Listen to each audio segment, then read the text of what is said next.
I kind of got wondering about my father, my biological father. I never knew him. And I always kind of thought, man, he must have loved heroin more than me. I'm David Marchese, and today I'm talking to musical sensation Billy Strings. At 33 years old, Strings is bringing his blend of music influenced by bluegrass artists like Doc Watson and Bill Monroe and jam bands like the Grateful Dead to sold-out arenas across the country. He grew up in Michigan, surrounded by poverty and heavy drug use. His new album, So Much for Goodbyes, is inspired by his mother, who died about a year ago of an overdose. One of my favorite tracks, Milltown Flood, is a melancholy story song which is built on Strings' beautiful guitar playing. And it looks like it's raining. That guitar playing I got to witness firsthand in our second interview, which you'll want to stick around for.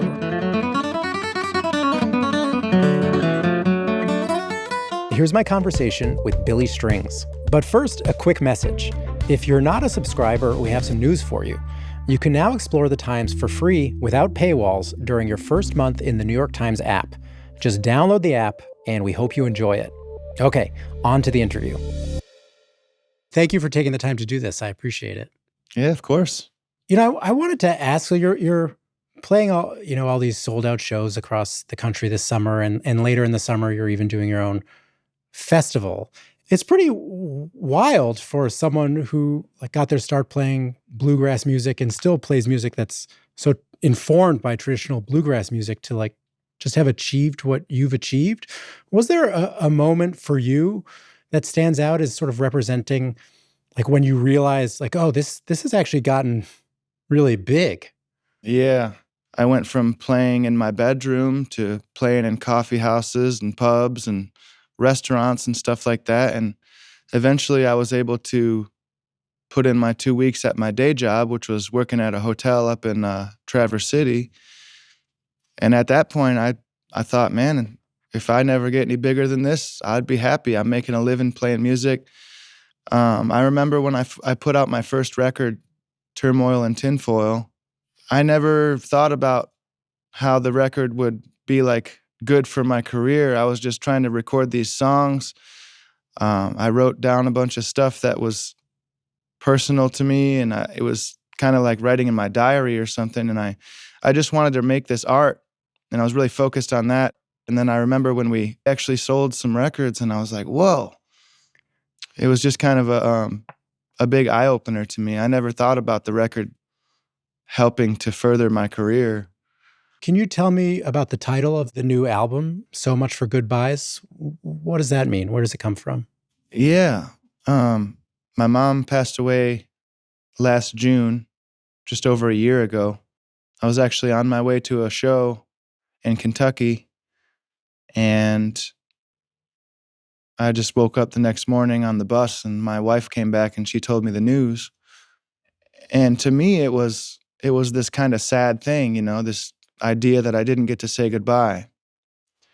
But when I told my manager about the title, he's kind of like, man, I like that, because it's not really goodbye. She's in everything, and she's everywhere, and I'm one of her greatest creations. She was so artistic and so creative that she made me and my brother and sister, and so I like the idea that it can kind of be taken both ways. So much for goodbyes, I didn't get to say goodbye, but also so much for goodbyes because it's not really goodbye. I'm sorry for your loss. If you don't mind me asking, how did your mom pass away? She struggled her whole life with different kinds of substance abuses, and I think she had a lot of unresolved trauma that she never really had proper therapy for. And I think that was her way of kind of getting through some of that, was medicating herself. And so, she had an illness that eventually she succumbed to.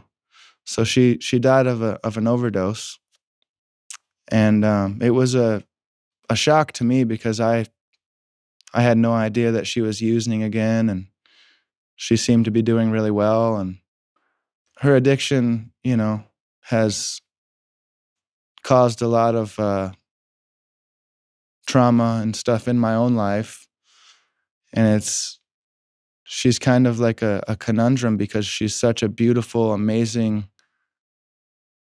artistic, and just an amazing person. I've never met anybody like her. We always talked about having her make the art for the next record cover. She was an artist. She always was making art, these little shadow boxes and mixed media art, and she would always be collecting kind of these little trinkets and pieces of junk and stuff, and she would take all this forgotten, rusty old crap and glue it together to make something beautiful. And so even before I had any of the songs for it, she was going to make the next record cover. That was our goal and our dream. And I told her, you can make the next record cover, with your art. And we did. We got to make her piece of art the record cover, which I was really, really stoked on. It was actually the piece that she was working on the night she died. It was the last thing she touched. Are there songs on the album that allow you to feel like you're saying things to her that you would have said that you didn't get a chance to say? Yeah, I think the big one on this record when it comes to that sort of thing is it's called Still I Crash. And I wrote that song not too long after she died. And that's the one that's pretty blatantly kind of me talking to her, just wondering where she went, asking her where did she go and why, and explaining the fact that I feel like I have to learn how to walk again, like a child. And yeah, just how difficult it is to be here without her. Yeah, it's hard. My mom died 2 years ago. She had ALS, and then she did they call it medical aid in dying. Like, she decided she didn't want to be around anymore and suffer, so she had someone come and help her. But I was able to say what I wanted to say to her because we knew when it was going to happen. But then my dad died at the end of April, and it was sort of like your mom, completely unexpected. I had a hard relationship with him, but just when you don't have the chance to say things that you feel like you wanted to say, it's like an open wound that you're not sure when it's going to close. Whereas with my mom, I feel like there aren't unanswered questions or there wasn't anything left unsaid. So the grief feels very, very different. Yeah. Yeah, absolutely. It's not better or worse either way, I don't think. And it's just one of those things we have to learn to live with, and try to just remember who she was and love and cherish her memory and live up to her wildness. She's inspired me to really let loose and let my freak flag fly a little bit more, live more the way she lived than trying to be so cautious all the time. I feel like I've always tried to stay out of trouble and, do the best I can to just not get myself hung up. But my mom would just live life to the fullest constantly. And so she inspires me to kind of live a little bit more on the wild side. And how does playing music help process the feelings that you have, whether it's about your mom or anything else? Well, it's always been my coping mechanism and survival strategy and my medicine. And, playing bluegrass music it's like a portal back to my childhood, back before I knew anything dirty about the earth. I think it's it's a way for me to go back to a time that was just beautiful and full of light.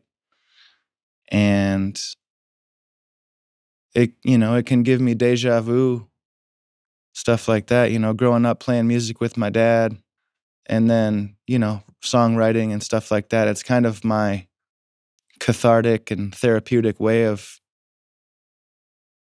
dealing with things. I think sublimation is one of my main kind of characteristics that I do in life. I just try to, instead of letting this hard stuff drag me down, I try to just make art from it, make lemonade, if you will. When you were a kid, I know, sort of maybe a chaotic way that you grew up in Michigan. There was you mentioned your mom's substance abuse problems, and I know you referred to your dad, but and he is your dad, but technically speaking, it's your stepfather, right? Because your biological father died when you were really young from an overdose. It sounds hard, but how did music fit into your family life? Like what role did it play for you growing up in the family? My biological father died before I ever knew him. I was 2 years old. And so when I say my dad, I'm speaking of Terry Barber. And he taught me how to tie my shoes and wipe my ass and how to play guitar and all that. And I think early on, it was a way for me to bond with him. And the better I got, I kind of, would get attention from that. And I think I liked that. So I just kept trying to get better and better and make him proud. And I still do that to this day. I mean, even back when my mom was still alive, anytime I would reach some sort of milestone, I remember one of the last ones was when I played with Bob Dylan.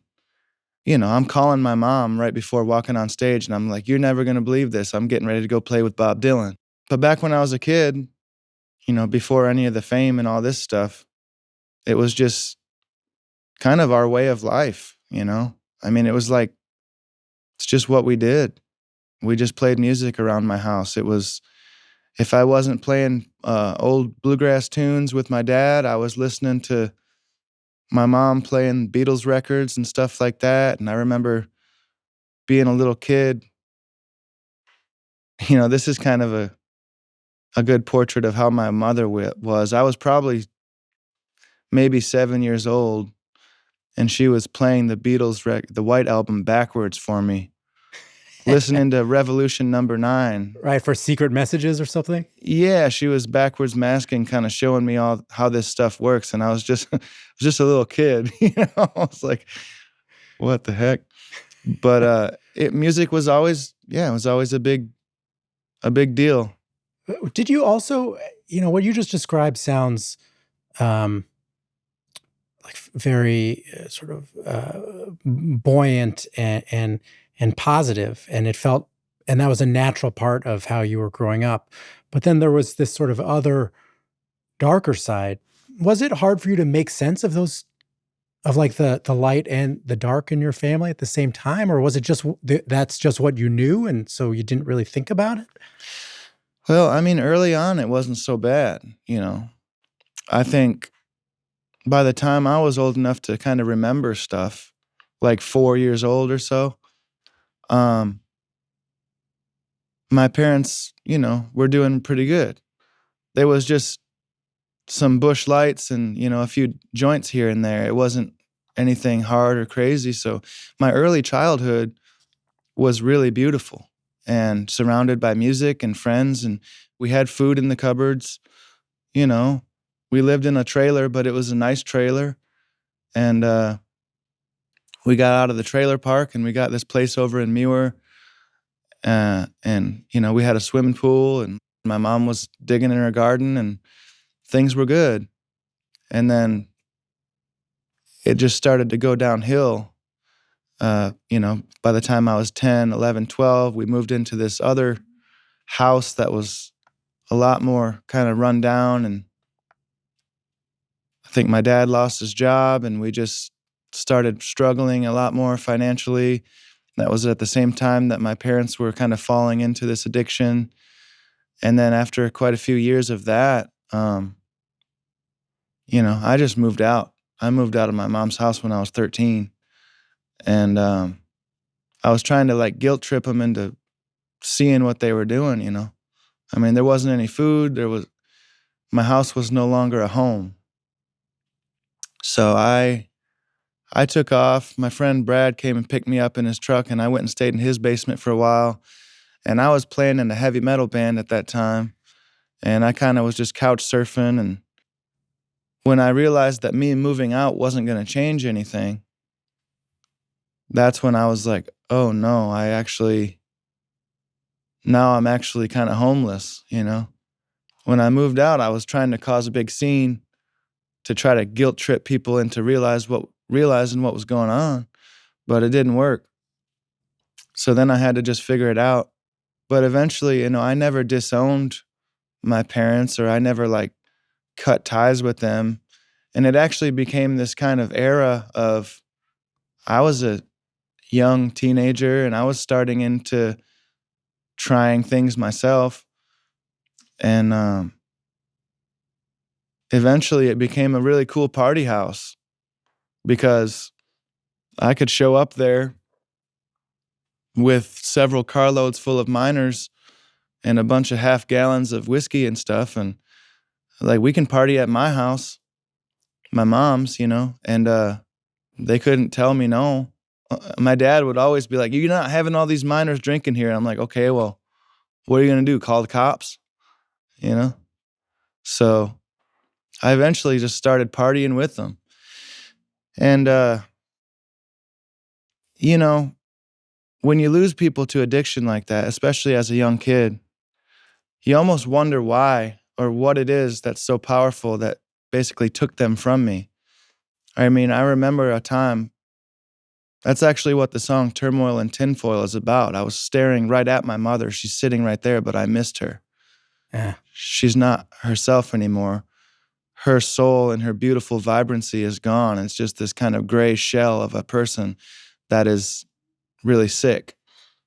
So, you wonder yourself, what is this stuff all about?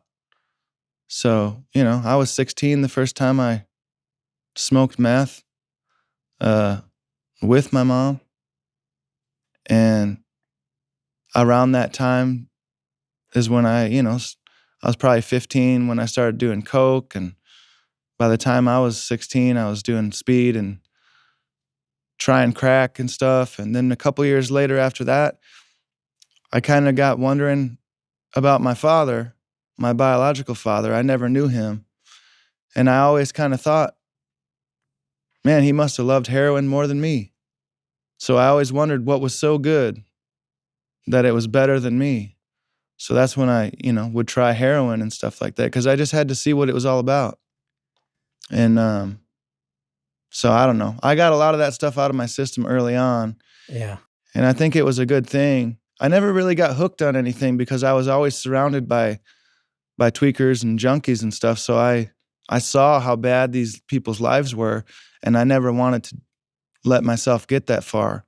So if I tried anything out of curiosity, I would try it once and I would leave it alone for a while, But when you were younger and partying with your parents, I would bet that there was some part of you inside that felt conflicted about it or felt uncomfortable with it. Did you and your mom and your dad ever talk about that period in your life when you were sharing that kind of stuff? No, it was just what it was. I mean, sometimes, we'd get high and I would play guitar with my dad until the sun came up. I mean, hours. And again, now we're bonding again. Yeah. And that felt good.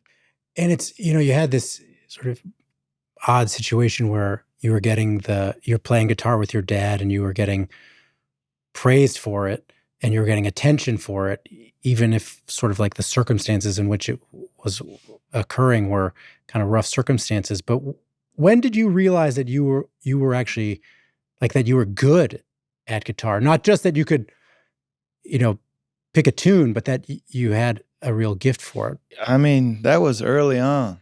Uh, I started playing when I was about 4 years old. By the time I was 6 or 7, I could carry a tune, and I was my dad's rhythm player. He would play all the lead and do all the fancy picking and singing, and I would hold down the rhythm for him.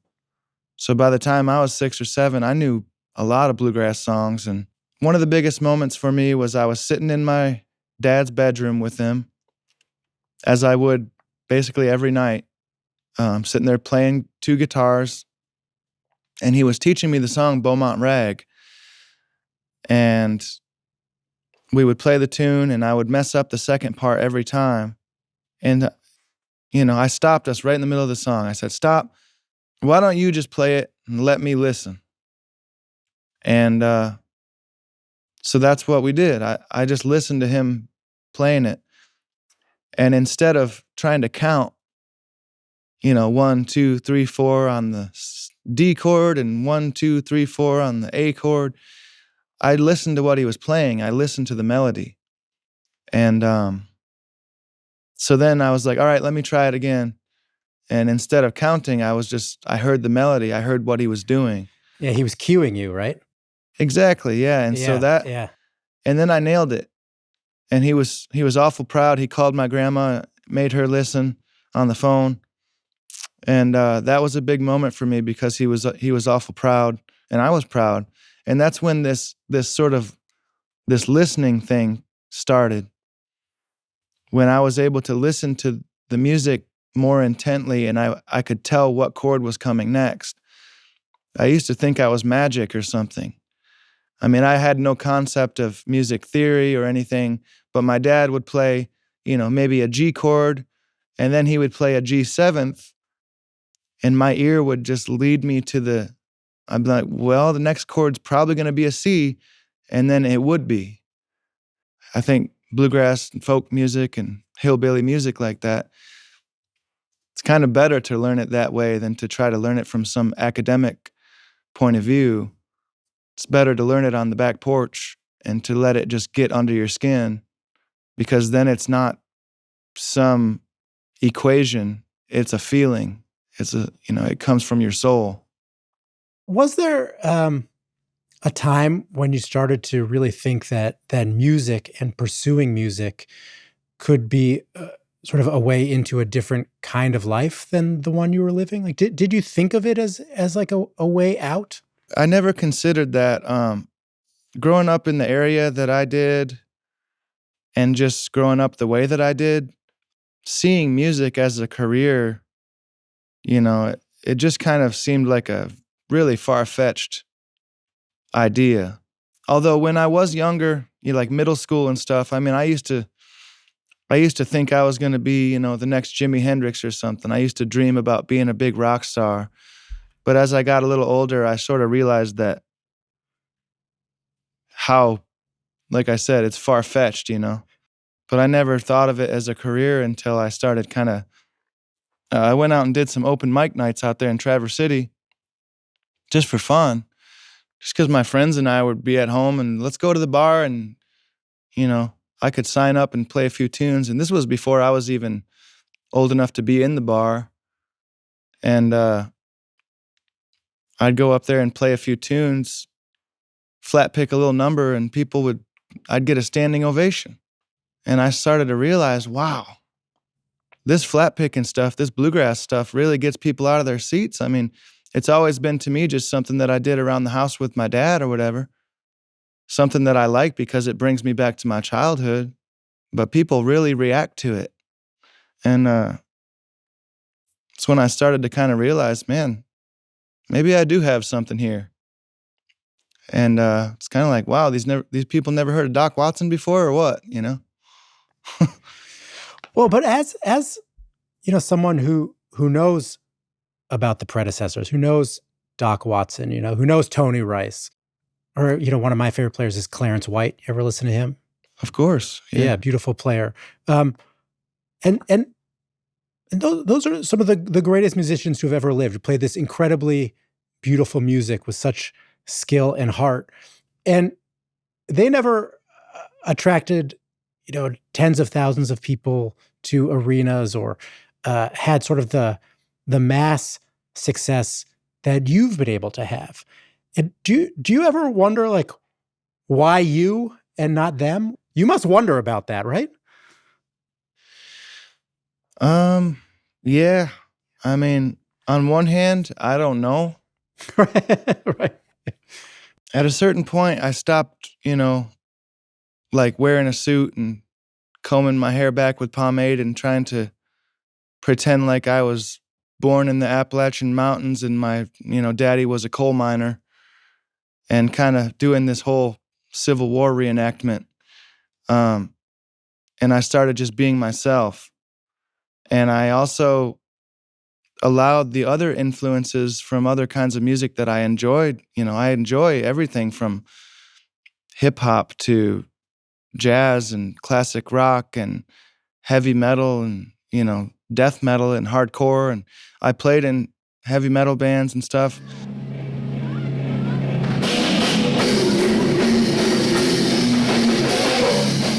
So I feel like my whole brain is just this kind of musical goulash that's just all mixed together. And when I stopped trying to just be one thing and I just allowed myself to enjoy and basically accept all of those influences in my own music, I feel like there's a very broad spectrum of people that what I do can attract.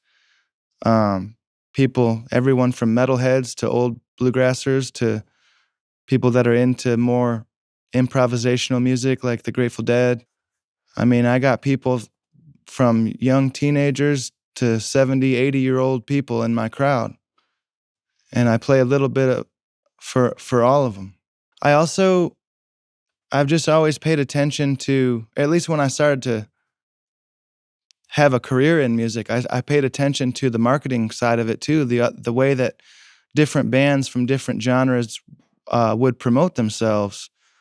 Bluegrass is an old tradition, and it's stayed kind of in the past in a lot of ways. I remember when I was coming up, a lot of the flyers for a concert or something, it would look like an elementary school newsletter.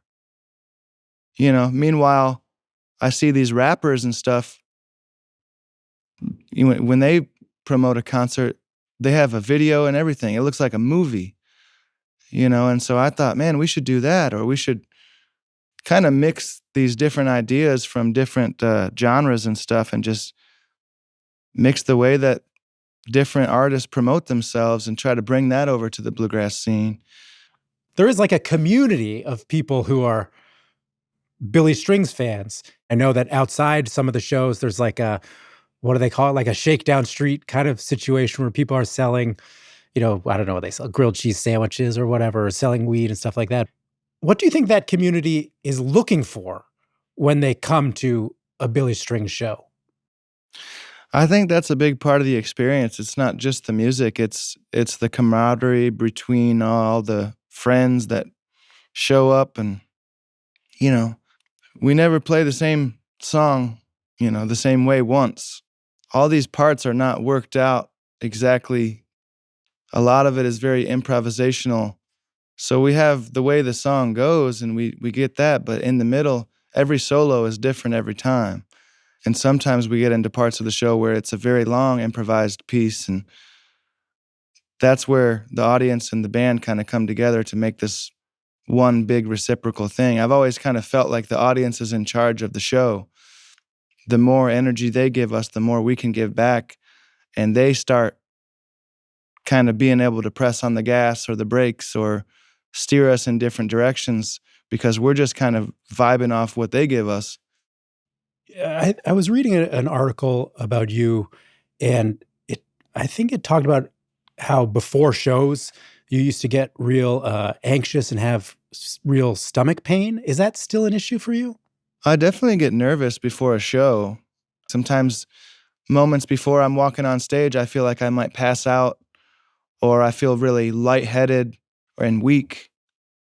And I just got to kind of stumble up on stage and get into the first song or two, and halfway through the show, I'm like, I'm the complete opposite. I have all this energy. I feel great. I feel super confident, almost cocky even, to the point where I start having a lot of fun.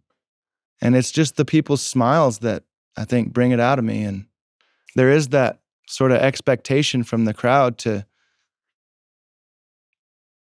do something amazing. And also that expectation from myself to always do better than I did the night before, because this is my livelihood and this is my life. And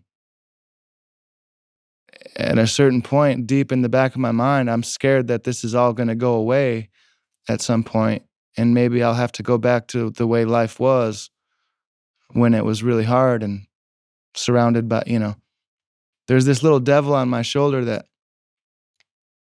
tells me I don't deserve any of this, and thinks that I should be in some little trailer somewhere addicted to drugs or something and not a penny to my name. So it does feel like I'm kind of playing for my survival a lot. Or each time I walk on stage, I'm playing so that I don't have to go back there. I want to play a good show so that people will come next time. There's a lot riding on it, Does having a kid, has that changed sort of the pressure you put on yourself as far as music? Yeah. I used to just put too much pressure on myself, and to the point where I would strangle the life out of the music. It was the most important thing to me, my music. It's everything from a career to a reason not to just let my life go off the rails and listen to that little devil on my shoulder. But when my son was born, I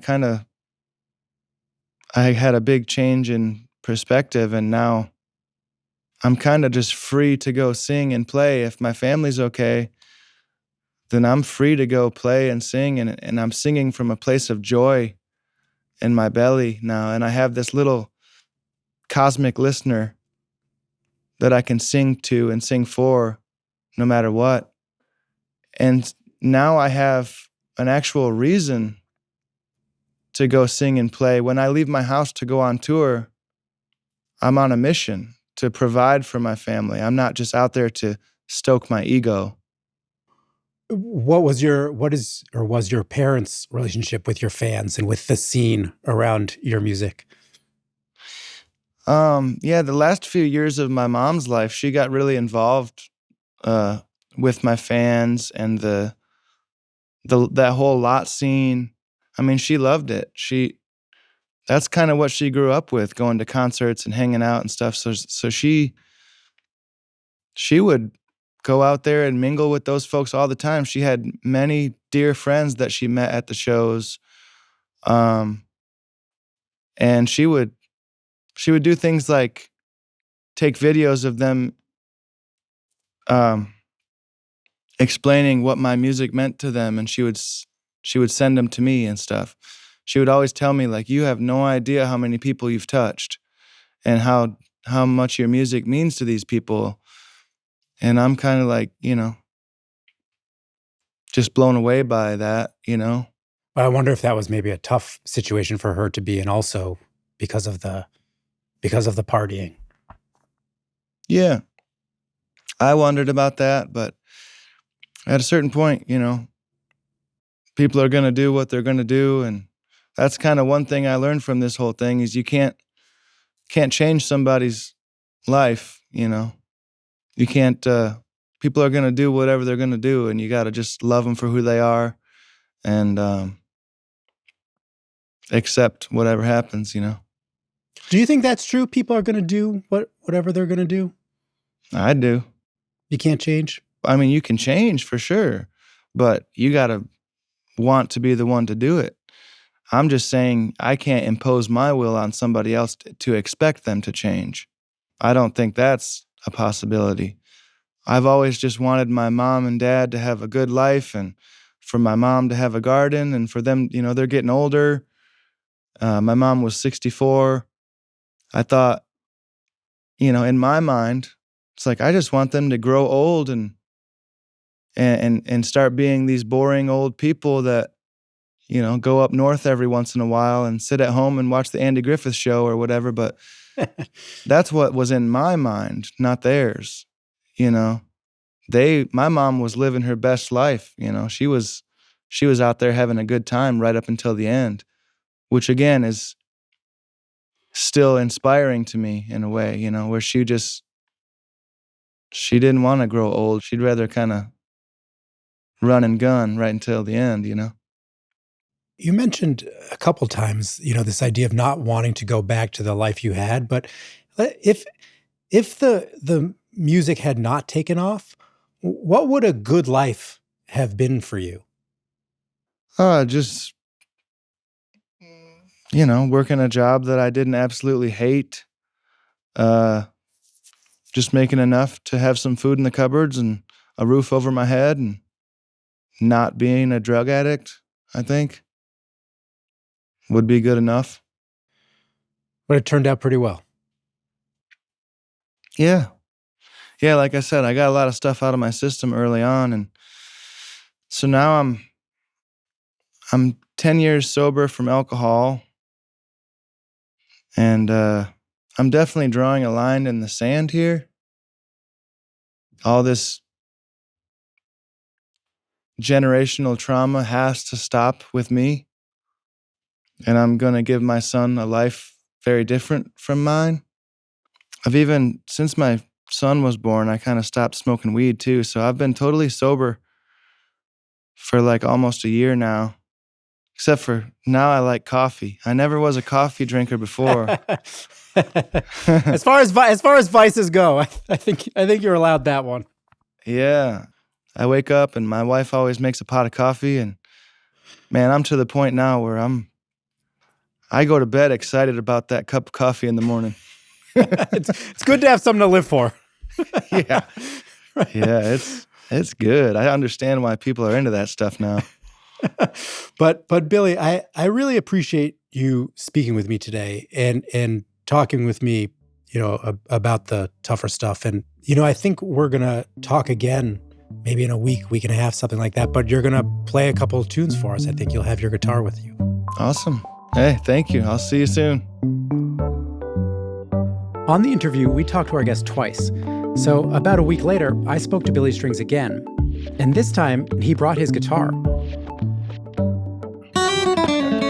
Hi, Billy. How are you? Good. How's it going?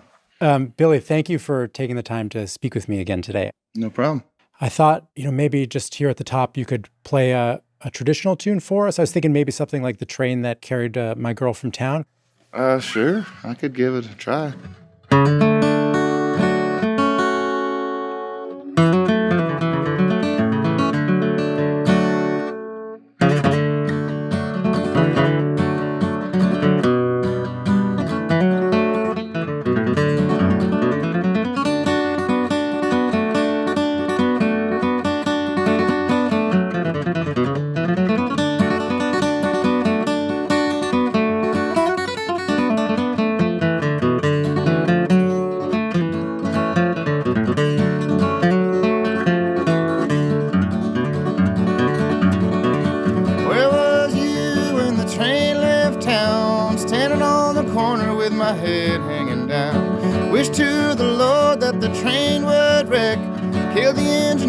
The fireman's dead. Hey, the train that carried my girl from town.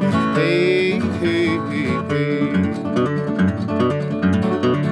Where was you when the train left town? Standing on the corner with my head hanging down. If I had my gun and let the hammer down, I'd shoot the rounder, took my girl from town. Hey, the train that carried my girl from town. Hey, hey, hey, hey.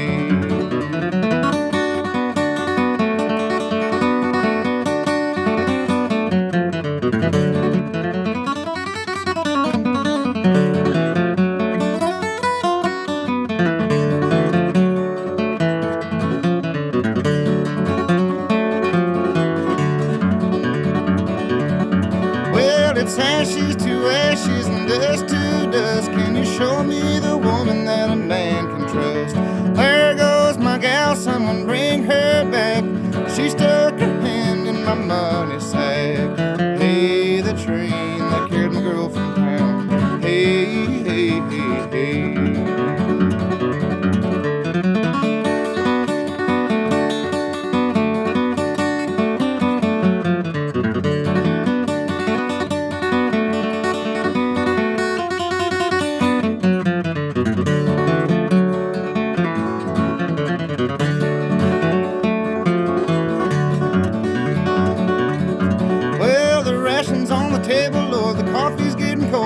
Some dirty hunter took my jelly roll. Hello, Central, give me 6 or 9. I want to talk to that little girl of mine. Hey, the train that carried my girl from town. Hey, hey, hey, hey.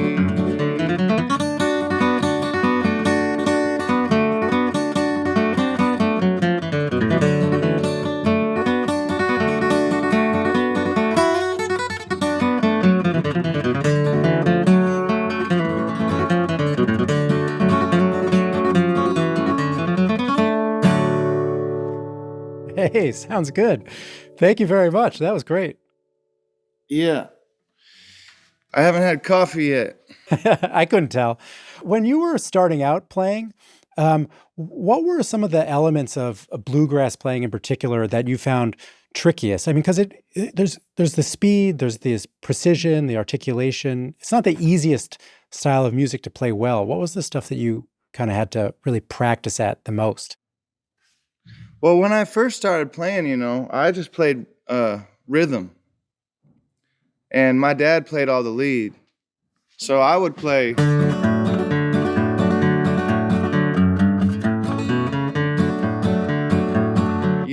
While my dad was going. Stuff like that. And I was just a rhythm player for a long time. And I think that it sort of gave me quite a bit of time to just sit and listen. While I was playing the chords, I could listen to what the melodies were doing, and I could have those kind of seeped into my brain, And it wasn't until a little bit later on that I kind of started to try to take some breaks on some stuff and try to learn how to play, pick the tunes and everything. I mean, I remember when I was a little kid, when I first started playing, I used to just play on 2 strings a lot.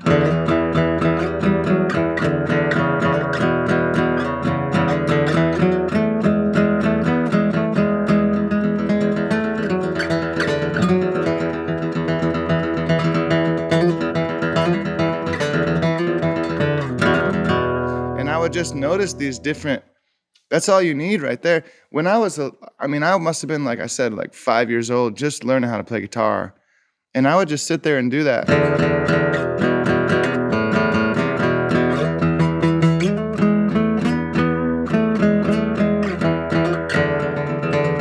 Sometimes I'd get into a pattern.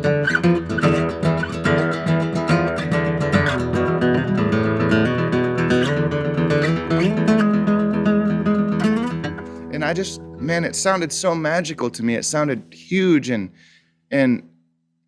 like a symphony or something, in my head. And it's just 2 strings, but I was just hearing these different intervals of, all you do is change one note and it gives it such a different emotion.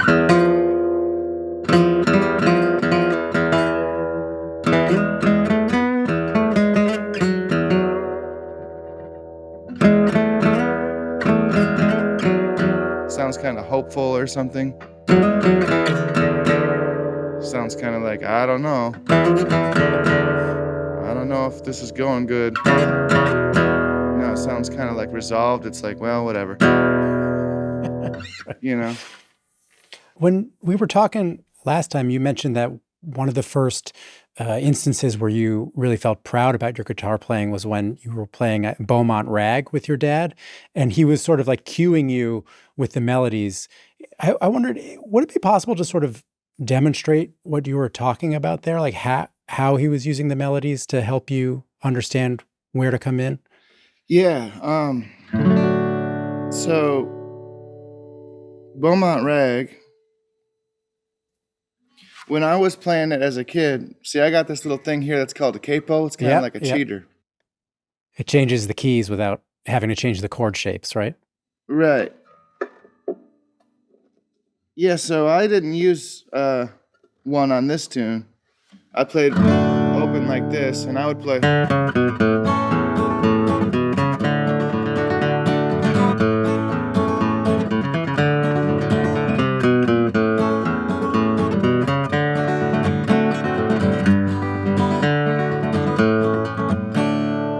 So that was my part. My dad would take his capo and play up here out of a C position, but still in D. And so what he would play is.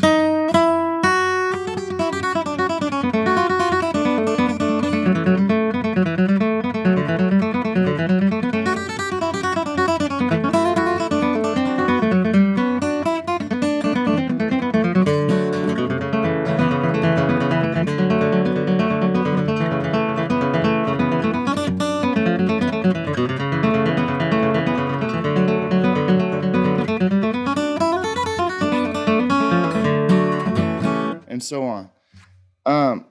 So when I was first learning that tune, you know, I was trying to count. Okay, 1, 2, 3, 4, 1, 2, 3, 4, 1, 2, 3, 4, D 2, 3, 4, A 2, 3, 4, D, and then G. And I would get messed up during that part because I've never been good at counting anyways, or math or numbers or anything like that. So we were playing the tune, and I just asked my dad to stop. I said, well, right in the middle of the song, I just stopped, and I said, listen, you just play it and let me listen to it. And so he played it.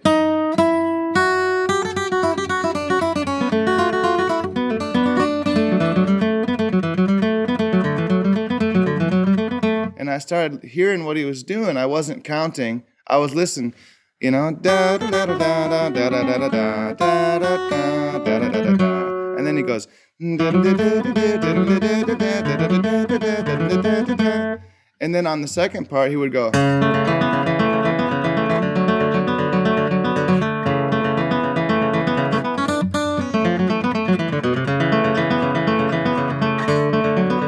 then, so I know when he goes, that's my time to go to the G chord. And I started just hearing these little things, you know. I didn't know it, but he would play that chord with that note in it, and my ear just would automatically lead me to. So I started using the music as a roadmap instead of trying to count. And I know you still practice and take lessons occasionally. What are things that you're trying to get to in your playing now that you're consciously working on? Oh, I don't know. I feel like I've just played so many gigs and stuff. I just hear myself play so much, I get sick of it, you know? Like, you know, bluegrass is a lot of like using this much of the fretboard. Yeah. I mean, I'll occasionally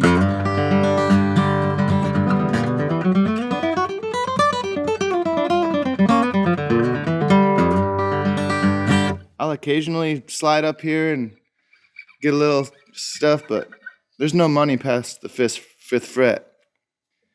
And I've just kind of started to try to learn some different styles of music that I never really got into, you know, studying with my guy Rob that I've been kind of taking lessons with for the last couple years. I mean, he's got me playing like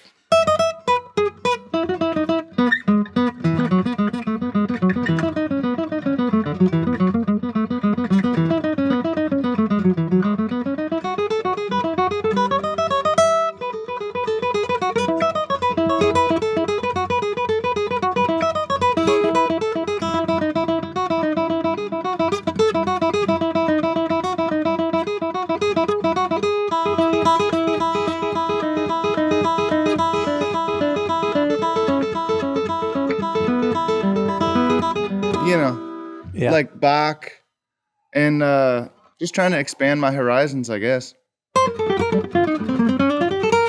Billy, can you, maybe just to close things out, maybe you can play us out with another traditional song, something like Little White Church. I could probably try that one.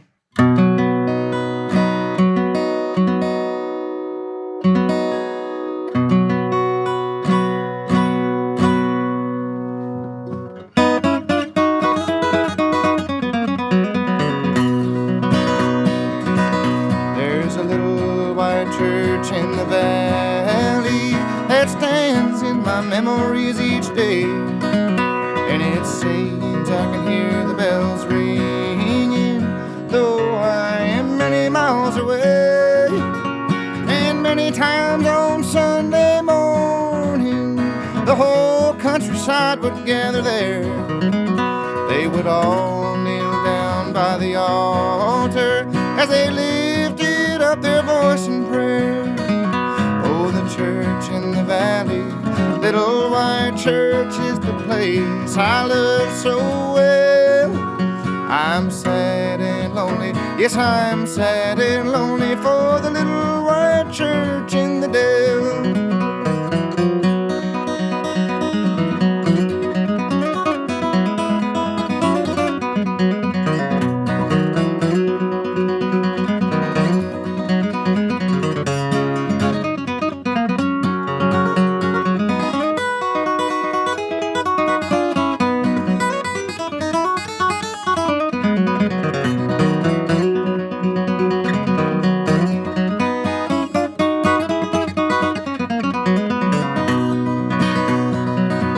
They would sing the old song, Rock of Ages. Oh, Christ, let me hide myself in thee. And I know their troubles are flying over dark and stormy sea. Their troubles have all ended. Happy together we shall be. They are waiting, watching up yonder for the coming home of you and me.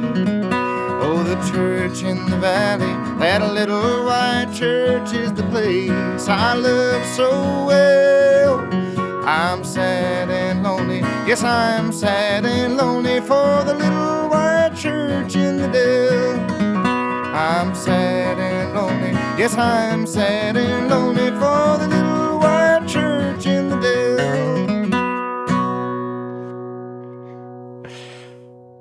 All right, well, I really want to thank you for bringing your guitar along today and playing for us.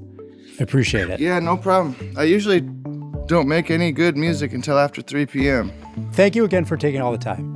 No problem. And good luck with everything. Thank you. I appreciate it. I'm Lulu Garcia Navarro. And I'm David Marchese. And we're the hosts of The Interview, an audio and video podcast from the New York Times. Every week, we interview fascinating and influential people from all walks of life. Subscribe to our YouTube channel so you'll never miss an episode.